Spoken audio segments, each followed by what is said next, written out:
Oi, Ali, tudo bem? Oi, seu Nelson Denise, bom dia, bom dia. Como que vocês estão, gente? Terça-feira. Oi, Alessandra. Bom dia, bom dia. Que benção, né? Mais um dia, mais um dia. Hoje é que eu acordei bem cedinho, mais cedo do que o normal. Ai, meu Deus, mas vamos que vamos. Tô animada, tô animada. E você, como é que tá? Tô bem, graças a Deus. Então vamos lá, vamos lá, vamos lá, vamos continuar nossa leitura ali no livro de Isaías 49. Vamos ver o que que o Senhor tem para nos ensinar no dia de hoje. Deixa eu lembrar até onde que a gente leu ontem, né? Vamos lá, deixa eu pegar meu óculos.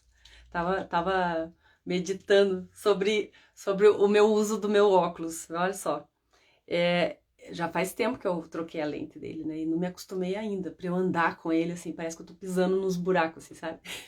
Mas porque eles falaram que tinha que usar todos os dias, o tempo todo. E eu não uso o tempo todo, eu uso só quando eu tô no computador, quando eu vou ler alguma coisa assim.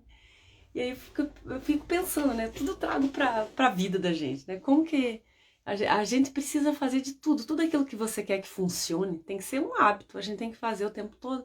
Tem que fazer todos os dias. Para que aquilo vire um hábito.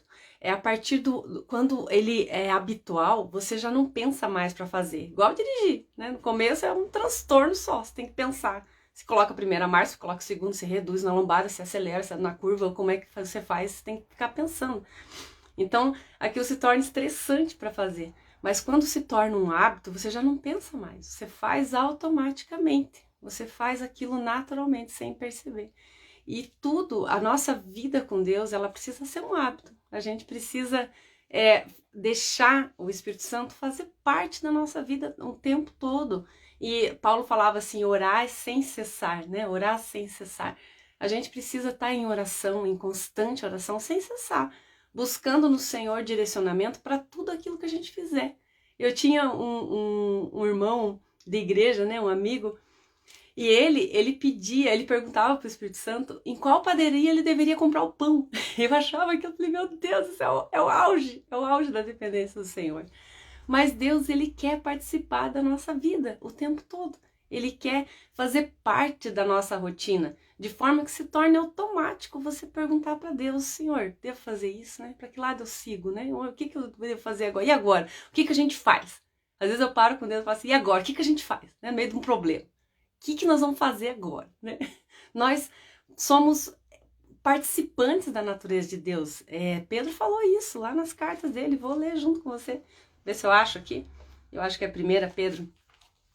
E é isso que Deus quer. Deus criou o homem para ter comunhão com ele. Era assim desde lá o Éden, desde o jardim. Deus criou o homem para ter comunhão com ele. A partir do momento que o homem escolheu seguir num outro caminho, Deus não pôde mais ter essa comunhão. E ali mesmo ele traçou um plano. Ele falou assim, vai vir aquele que vai pisar a cabeça dessa serpente, que vai libertar o homem do pecado, que vai trazer ele de volta para essa comunhão comigo. E assim ele fez. Jesus Cristo nos resgatou do domínio do pecado e nos trouxe para essa maravilhosa luz, onde nós temos acesso a Deus, onde a gente pode ter comunhão com Deus por intermédio do Espírito Santo dele. E ele fala isso na palavra, que nós somos participantes da natureza dele. Aquilo que Deus é, nós participamos juntos. Aquilo que Deus quer fazer na nossa vida, nós participamos junto, né? E é isso que ele quer, que essa dependência, que a gente se reporte a ele, não só nas decisões impossíveis, como a gente tem costume de dizer, agora tá na mão de Deus, né? Fiz tudo que eu podia, esgotou minhas forças, agora tá na mão de Deus. Não, coloca na mão de Deus desde o início, e você vai ver como vai ser mais leve esse fardo, né? Jesus falou, meu fardo, o meu jugo é suave e o meu fardo é leve. A gente não precisa mais carregar todo esse fardo, trazer para nós toda a responsabilidade de resolver coisas impossíveis. Nós não temos essa capacidade. Então, cada vez que a gente admite a nossa dependência de Deus, a superioridade dele diante da nossa limitação, a gente descansa. E é muito mais fácil a gente viver quando a gente descansa no Senhor. Davi escreveu isso, né? Deleita-se no Senhor, que é um descansar mais exagerado ainda, né? É um descansar, sossegar no Senhor.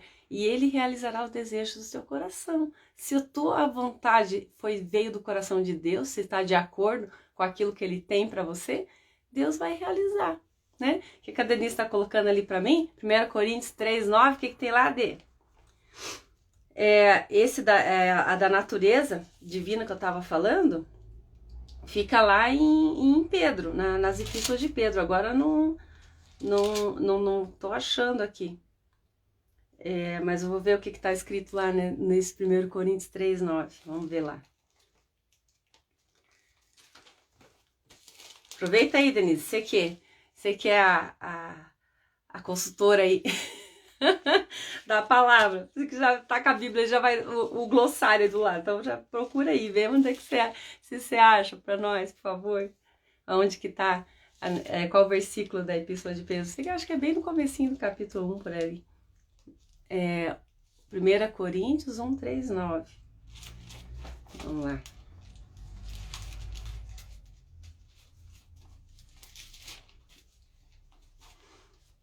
1:3-9. Do 3 ao 9, né? Então vamos lá. Ação de graça, sempre dou graças. É isso mesmo? Você tá. 1 Coríntios, capítulo 3, versículo 9. Tá. Porque de Deus somos cooperadores. Olha só, eu não lembrava dessa palavra aqui em Coríntios. Veja se você acha lá em 1 Pedro também. Porque de Deus somos cooperadores, lavoura de Deus, edifício de Deus sois vós. Que lindo, que lindo. Nós somos cooperadores de Deus, lavoura de Deus, olha que lindo. Edifício de Deus sois vós. Deus está nos construindo o tempo todo, Deus está plantando em nós o tempo todo aquela sementinha e Ele espera que a gente dê muito fruto, né? Olha aquela lavoura linda assim, todo aquele campo verde lindo e quem produz aquilo, quem planta aquela lavoura, fica aguardando, só naquela expectativa ali, aguardando para que dê muito fruto. Paulo falou que nós somos lavouras de Deus. Deus está aguardando a expectação da grandeza dele crescendo dentro de nós, para que a gente dê muito fruto, para que a glória dele seja manifesta através das nossas vidas. Oi, Ana, tudo bom? Deixa eu passar aqui, voltar aos comentários, agora que parei ali na Denise, não vi. Depois a gente acha esse lá de 1 Pedro, né? Depois a gente lê. Vamos continuar ali no Isaías 39 e 49. Vamos ver o que o Senhor tem a nos ensinar através dessa palavra para o dia de hoje, né? O nosso pão diário. Nós paramos ali no versículo 7, então vou continuar a partir do 8. Diz ainda o Senhor: no tempo aceitável eu te vi e te socorri. No dia da salvação guardar-te-ei e te darei mediador da aliança do povo, e te farei mediador da aliança do povo, para restaurardes a terra e lhe repartirdes as herdades assoladas. Veja, eu fico prestando atenção. 4:13, Denise. Então, por isso que eu não achei. Estava olhando no capítulo 1. Vou ler lá. Deixa eu já segurar aqui, depois a gente retorna. Deixa eu marcar aqui, ó. Tô aqui, ó, olhando aqui. 1 Pedro, lá no finalzinho. 4:13. Daqui a pouco a gente vem nele. Obrigado. E ele falando aqui, diz ainda o Senhor: no tempo aceitável eu te ouvi e te socorri. Aqui ele está falando lá passado. Em tudo aquilo que vocês passaram, eu ouvi vocês e eu socorri vocês no tempo certo. Guardar-te-ei e te farei mediador da aliança do povo. Aqui ele já começa a falar do futuro. Então, do mesmo tempo que eu ouvi vocês e eu guardei vocês lá atrás, assim vai ser daqui para frente também. Deus é o mesmo, tem uma palavra que fala que o Senhor é o mesmo, ele não muda, Deus não muda. O mesmo Deus que estava revelando essas palavras aqui para Isaías, falando: olha, assim como lá nos tempos da angústia, nos tempos difíceis eu guardei vocês, aqui, daqui para frente eu também vou guardar vocês, eu também vou ajudar vocês naquilo que vocês precisarem, não importa as circunstâncias, Deus vai ser sempre maior do que os nossos problemas. Sempre. Para dizeres aos presos, sai, e aos que estão em trevas, aparecei. Eles pastarão nos caminhos e em todos os altos desnudos terão o seu pasto. Não terão fome nem sede, a calma, nem o sol os afligirá. A calma, nem o sol os afligirá. Porque o que dele se compadece os guiará e os conduzirá aos mananciais das águas. Né? Não entendo o que essa calma está fazendo aqui. A calma, nem o sol os afligirá. Né? Mas é alguma coisa que não era boa. Né? Essa calma não é uma calma boa. Tem que olhar em outras traduções para ver o que é o sentido dessa palavra aqui na frase. Mas o importante é o que Deus está falando. Eles não terão fome, vocês não terão fome, nem sede, nem a calma e nem o sol os afligirá, porque o que dele se compadece os guiará e os conduzirá aos mananciais das águas. Davi já tinha escrito isso, né? Lá no Salmo 23, o Senhor é o meu pastor e nada me faltará. Como outras traduções, de nada tenho falta, gosto mais dessa tradução, que diz assim, que não é porque o Senhor é o meu pastor que nada me faltará. Se o Senhor é o meu pastor, de nada eu tenho falta. Quer dizer que Ele é suficiente na minha vida. E ali Ele faz, né? Me faz em pastos verdejantes, guia-me às águas tranquilas. E assim Deus faz, Ele vai nos guiando para essas águas tranquilas. Então, se Ele está nos guiando, é porque a gente está passando de um lugar onde não tem as águas tranquilas para ir até um lugar que tem águas tranquilas. Você não concorda isso? Né? A palavra inteira, ela fala disso, que Deus nos leva para esse lugar de manancial, que Ele nos transporta para esses pastos verdejantes, onde não vai ter uma terra que mana leite e mel. Deus sempre faz a promessa, Ele fala, eu vou atravessar vocês, eu vou levar vocês até lá. Então quer dizer que a situação anterior não era boa, né? Então tem o tempo da travessia, tem o tempo de Deus levar a gente de um lugar até o outro, e a gente precisa ter paciência nesse tempo. Paciência com as circunstâncias, paciência com a gente mesma, porque a gente não pode exigir de nós mais do que aquilo que a gente pode fazer. Deus conhece as nossas limitações, Ele sabe até onde a gente pode ir, Ele sabe até onde a gente aguenta. A Bíblia diz que nunca virão provações sobre nós além daquilo que a gente pode suportar, porque no meio de todas elas Deus nos dá um escape.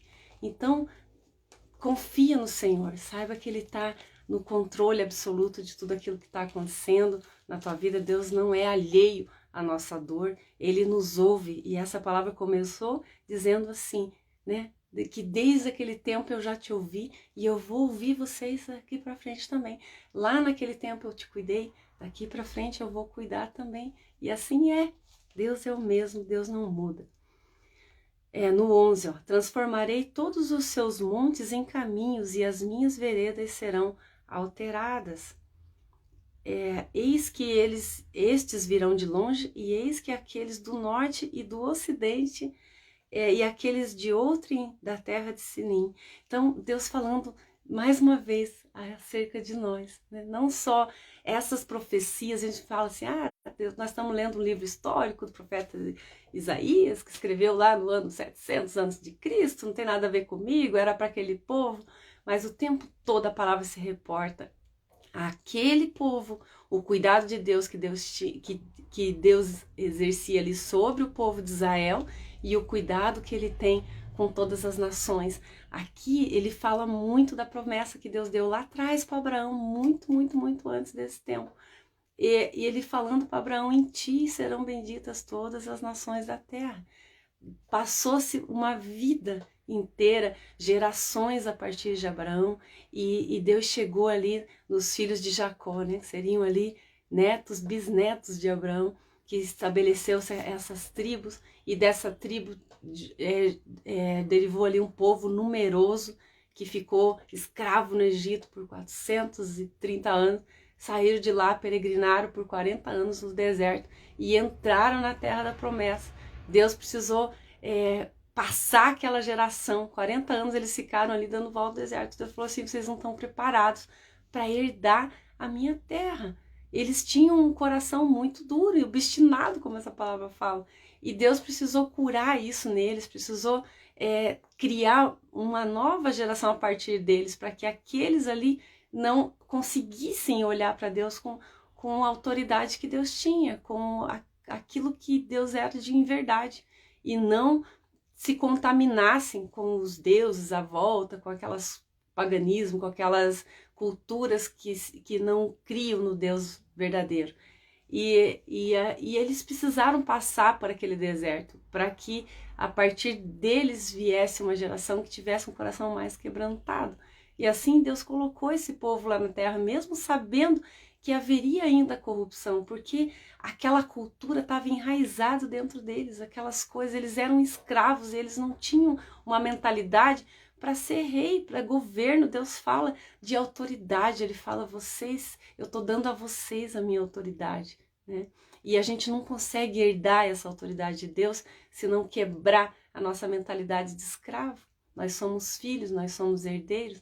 Às vezes a gente fica esperando tão pouco de Deus, como se ele não fosse o pai bondoso que ele é. Como ele fala assim, ainda que uma mãe esqueça do seu filho, eu jamais me esquecerei de você. Deus cuida de nós, ele tem feito isso de gerações a geração. E tem cuidado, alertado o povo, como ele chegou aqui nesse tempo da história, onde já havia uma corrupção ali no meio do povo de Israel. Eles já tinham se voltado, virado as costas para o Deus deles. E aquele mal que Deus tinha alertado lá no Deuteronômio 28, como a gente comentou ontem, estava vindo sobre eles. Eles estavam tendo uma colheita ruim, sendo que Deus tinha plantado dentro deles um fruto de justiça, como a gente leu ali nessa palavra de Coríntios, né, 1 Coríntios. Nós somos lavouras de Deus. Então ele plantou uma semente boa, e a gente precisa cuidar para que dessa semente nasça o fruto bom, para que no meio do trigo não cresçam joios, para que aquele bem, a luz que há em nós não se torne em trevas, como Jesus alertou. Cuide para que a luz que há em ti não se torne em trevas. Então, é possível sim a gente se desviar, se corromper no meio do caminho, ir para outra direção. Por isso que o Senhor fala para a gente ter esse hábito de estar na presença dEle, de buscar Ele, de se fortalecer dEle, se alimentar dEle todos os dias, porque nós somos falhos. A nossa alma é inquieta e ela sempre acaba buscando os próprios interesses, quando a gente precisa crescer nessa dependência do Senhor, porque só assim nós podemos ser guardados debaixo da sombra do Altíssimo. Lembra lá de Salmo 91? Aquele que habita no esconderijo do Altíssimo, a sombra do Onipotente descansa. Então, nós precisamos estar debaixo dessa sombra. A sombra não vai... a árvore ali, né, como ele se referiu nesse salmo, aquele que descansa embaixo da árvore, da sombra do Altíssimo. A sombra, ela se mexe por vontade dela. Daquilo que está fazendo a sombra vai se mover. Deus vai se mover aonde Ele quiser se mover. A gente aqui precisa estar submetido a Ele, debaixo dessa sombra. Agora, imagine se o objeto que está ali descansando na sombra quiser que a sombra acompanhe ele para onde ele quiser. Não, eu vou para cá, Deus, vem comigo, né? Vem comigo. Não, a gente precisa se submeter à sombra, estar debaixo do esconderijo do Altíssimo e na sombra desse Onipotente, para que só ali a gente tenha descanso. Só em Deus a gente encontra descanso. Amém? Então, eu vou ler lá primeiro. Ô, Denise, você tá trabalhando hoje, Denise. Olha só. Pera lá, já vou lá para Tessalonicenses. Vamos ler ali primeiro. O 1 Pedro 4, 13. Será que é isso que fala ali da natureza? Não me lembro, Denise, não me lembro. Aqui, ó.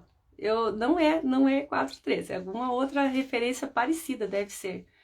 Né? Mas aonde eu acabei achando aqui, a hora que eu abri o 4:13, eu acabei achando aqui onde eu estava procurando. Que eu lembro que era bem no comecinho do capítulo, não era na primeira epístola, mas na segunda. E então diz assim, ó, a segunda epístola de Pedro, né? A partir do versículo 3, 1:3.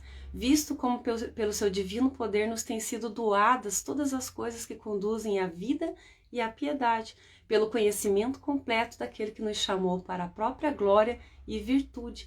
Então ele falando assim, Deus já deu para nós, né? Já nos foi dado todas as coisas que conduzem à vida e à piedade. Então tudo aquilo que a gente precisa para ter uma vida abundante já está dentro de nós. Lavouras de Deus, olha, essa palavra está martelando dentro de mim. Nós lemos agora há pouco ali, lavouras de Deus, é uma semente, a lavoura ela cresce a partir de uma semente, e a semente ela tem dentro dela toda a bagagem genética para se transformar na planta que é a natureza dela, e ela não vai ser menos do que aquilo. Uma árvore ela nunca vai crescer menos do que a capacidade dela. Se ela tiver uma terra boa, uma luminosidade boa, ela estiver no lugar certo ali, ela vai crescer tudo que ela pode. Ela não vai ficar, ai, será que eu cresço? Será que eu não cresço? Né? Será que eu solto esse galinho para cá? Será que eu solto para lá? Não, ela vai, simplesmente ela vai. Ela vai ser o que ela nasceu para ser, o que ela foi criada para ser. A semente, uma pequeníssima semente, ela tem toda ela carrega uma árvore dentro dela. Ela carrega todos os frutos dentro dela. Ela já tem toda a informação que ela precisa ter para ser o que ela nasceu para ser. Nós somos lavoura de Deus. Deus já colocou essa semente. Tudo aquilo que a gente precisa para crescer está dentro de nós. A gente é que limita. A gente que fica pensando, será que eu cresço? Será que eu não cresço? Será que eu vou para esse lado? Será que eu vou para o outro? Né? Deixa Deus guiar os teus passos para que o medo vá embora. A palavra diz assim que o verdadeiro amor lança fora todo medo. Então, quando a gente se enche do amor de Deus, a gente não tem medo de crescer, porque nós nascemos para isso. Né? Deus nos criou para isso, para dar fruto em abundância. Então, vou ler de novo, para agora vai ficar mais claro esse versículo. Visto como, pelo seu divino poder, nos têm sido doadas todas as coisas que conduzem à vida e à piedade. Então, não é só uma vida abundante em nós mesmos, mas a misericórdia para com o próximo, a piedade. Né? A gente não olhar só para o nosso próprio umbigo, mas olhar para a nossa volta também. Amar o próximo como a nós mesmos. Pelo conhecimento completo daquele que nos chamou para a sua própria glória e virtude, pelas quais nos têm sido doadas as suas preciosas e muito grandes promessas, para que por elas nos torneis coparticipantes da natureza divina, livrando-vos da corrupção das paixões que há no mundo. Olha, essa parte que eu queria que você conhecesse melhor. Versículo 4 do capítulo 1. Pelas quais nos têm sido doadas as suas preciosas e muito grandes promessas. Então, por meio dessa semente que Deus colocou dentro de nós, Ele nos fez herdeiros, Ele nos doou todas as promessas dele, tudo aquilo que Deus preparou está em nós. Por meio dessa semente, é o Espírito Santo de Deus dentro de nós, já está em nós. Nós temos em nós um Espírito excelente, como falaram acerca de Daniel, quando ele estava lá no cativeiro, servindo no palácio do rei, e surgiu um problema insolúvel ali, ninguém sabia resolver. E eles falaram, chama Daniel, porque nele há um Espírito excelente. O Espírito de Deus estava sobre a vida de Daniel. E hoje o Espírito Santo de Deus habita dentro de nós, coisa que não acontecia no Antigo Testamento, por conta que o pecado ainda estava habitando no homem. Jesus nos libertou desse domínio do pecado e hoje restaurou essa comunhão com Deus, que não precisa ser só por intermédio dos sacerdotes, dos profetas, dos reis, das pessoas que tinham aquela unção do Senhor no Antigo Testamento. Mas hoje todos nós temos acesso a Deus. Quando Jesus expirou naquela cruz, a palavra diz que o véu do templo se rasgou de cima a baixo, tirando aquela separação que havia do santíssimo lugar para o lugar santo, para o átrio. Então, os sacerdotes, eles agora, né, só eles podiam entrar no Santo dos Santos, uma única vez no ano, mediante sacrifícios de animais. E Deus falou, eis o Cordeiro de Deus, né, que tira o pecado do mundo. Jesus foi o último sacrifício que Deus precisou fazer ali para expiar o pecado da humanidade, para que a gente pudesse de novo ter acesso a Ele. Né? Louvado seja o nome do Senhor. É muito grande o plano da redenção. É muito grande aquilo que Jesus fez por nós na cruz. Nós temos acesso a Deus. Essa palavra de Isaías reporta a vinda do Messias em muitas partes dela. E ele fala ali de que eu ouço vocês e eu ouvirei e eu atenderei ainda mais, não só vocês que estão aqui, mas aqueles da terra do ocidente, aqueles que estão além do mar, as pessoas que estão lá do outro lado, elas também, todas as nações da terra vão ouvir acerca disso, e eu vou ser Deus na vida de cada um daqueles que me receberem, né? Todos aqueles que receberem com verdade aquilo que Deus está trazendo para nós. Nós temos essa oportunidade de escolher ser santo, separado por Deus, ser salvo pelo Senhor, pelo nosso livre-arbítrio. Só o que a gente precisa fazer é crer. Esse é o nosso trabalho. Para o Espírito Santo começar a agir em nós, por meio de nós, e nos fazer parte de tudo aquilo que Deus é, como filhos de Deus, né? Jesus falou, já não chamo mais vocês de servo, porque ao servo não é dado a conhecer aquilo que o Senhor dele está fazendo, mas eu chamo vocês de amigos. Nós somos amigos de Deus, nós somos filhos de Deus, nós somos coparticipantes daquilo que Ele é. Tudo aquilo que Ele faz em nós, por intermédio de nós e conosco. Né? É muito lindo tudo isso. Vou ler de novo 4.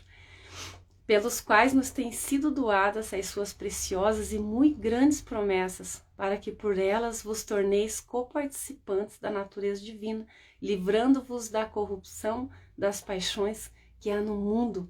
Quando a gente está junto com Deus, né, participando daquilo que é a natureza dele, nós somos livres de todas essas coisas erradas que estão por aí, de toda a corrupção, de todas as paixões, de tudo aquilo que desvia o nosso coração de Deus.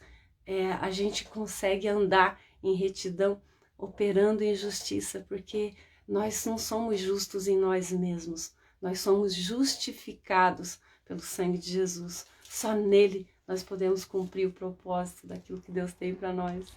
Amém? Deixa eu ver que a Denise está falando e vamos ler lá agora então, lá em 1 Tessalonicenses, que você colocou ali. Já até perdi agora. Eu li 2 Tessalonicenses 2:4. Vamos lá, vamos ler então isso aí pra gente encerrar. Hoje nem sei que horas são, mas eu nunca olho o horário não, né? Vou falando. Chegou uma hora que eu tenho a sensação assim que já é quase meio-dia, né? Eu falei assim, meu Deus, acho que eu já ocupei demais amanhã. A tua manhã, né? Então vamos lá, 2 Tessalonicenses, estou na primeira aqui, 2:14. Vou ler o 13, que está grudadinho um versículo no outro. Entretanto, devemos sempre dar graças a Deus por vós, irmãos amados pelo Senhor, porque Deus vos escolheu desde o princípio para a salvação, pela santificação do Espírito e fé na verdade, para que também vos chamou, mediante o nosso Evangelho, para alcançardes a glória de nosso Senhor Jesus Cristo. É isso mesmo, Denise? 2:14, isso mesmo. Para que também vos chamou, mediante o nosso Evangelho, para alcançardes a glória de nosso Senhor Jesus Cristo. Amém, né? Que bom que nós fomos chamados para crer. Deus tocou no nosso coração. Isso que até para a gente amar a Deus, a gente precisa do amor dele. Nós amamos a Deus porque Ele nos amou primeiro. A palavra fala assim. Então nós precisamos do Espírito Santo de Deus, porque só Ele opera o quebrantamento no nosso coração, para que a gente venha crescer em fé, para que a gente venha crer. Então se você está aqui ouvindo isso, né? É porque Deus já te escolheu, porque teu coração está voltado para o Senhor, porque a palavra diz assim, que é somente pelo Espírito que as coisas espirituais são discernidas. A gente não tem como entender aquilo que Deus fala, se não for por intermédio do Espírito Santo dele. E a palavra diz que a partir do momento que a gente creu no Evangelho, o Espírito Santo habita em nós como um selo da promessa, nos conduzindo a essa vida com Deus. Ele é o nosso guia, ele nos direciona para o cumprimento de todo o propósito que Deus tem para nós. Então, para a gente viver na integridade tudo aquilo que Deus nos criou para ser, nós precisamos dele, né? Nós precisamos do Espírito Santo, nós precisamos desse guia, para que a gente não se desvie nem para a direita e nem para a esquerda, mas que a gente ande em linha reta e passos largos, em direção àquilo que Deus criou a gente para ser, aquilo que é o meu propósito, aquilo que é o teu propósito. E é só ali que a gente encontra a verdadeira alegria, né? Porque não tem dois lugares na terra para a gente ser feliz, né? Ou na presença de Deus, né? Ou na companhia dele, ou a gente sentindo a presença dele aqui, ou lá, quando ele nos chamar, quando tudo tiver cumprido em nós, né? Deixa eu ver aqui se alguém mais deixou alguma referência aqui pra gente ler. Não tô achando. Então é isso, gente, é isso. Que Deus abençoe seu dia grandemente, que o Senhor abra o nosso entendimento cada vez mais para a gente compreender aquilo que a gente precisa, porque a gente nunca vai compreender tudo. Ninguém sabe tudo, a nossa mente é limitada, nunca vai caber dentro da nossa mente limitada as grandezas da profundeza do conhecimento de Deus. Então, aquilo que Deus te der a entender, viva, porque é para você. Aquilo que você não compreende, deixa para o Senhor, né? Descansa nele. Nem tudo a gente vai entender, mas a gente precisa viver aquilo que Deus nos dá a entender. O dia que você viver aquilo que ele colocou para você entender hoje, aí ele abre um pouquinho mais, aí ele vai te dando um pouquinho mais, né? Igual dirigir na neblina, você enxerga só os primeiros 20 metros. A hora que você avançar os primeiros 20 metros, daí você enxerga os outros 20. E é assim, com paciência. Esperei com paciência no Senhor, como diz o salmista, né? É assim que a gente vive, de glória em glória, dia após dia. Beijo grande. Deus abençoe seu dia, Deus abençoe a sua terça-feira. E se você está chegando agora, eu vou deixar aqui no IGTV até amanhã essa mensagem, né? E se você quiser assistir a de ontem, porventura, né, não pôde ou quer ver, ou Deus falou algo que você quer rever, eu tô colocando lá no YouTube agora essas mensagens, lá no canal Via Natureza. Então você vai encontrar lá também, tá bom? Beijo pra você, obrigada Itamar. Obrigada, Ana. Beijo. Um ótimo dia para vocês. Até amanhã, se Deus quiser. Estamos aqui de novo.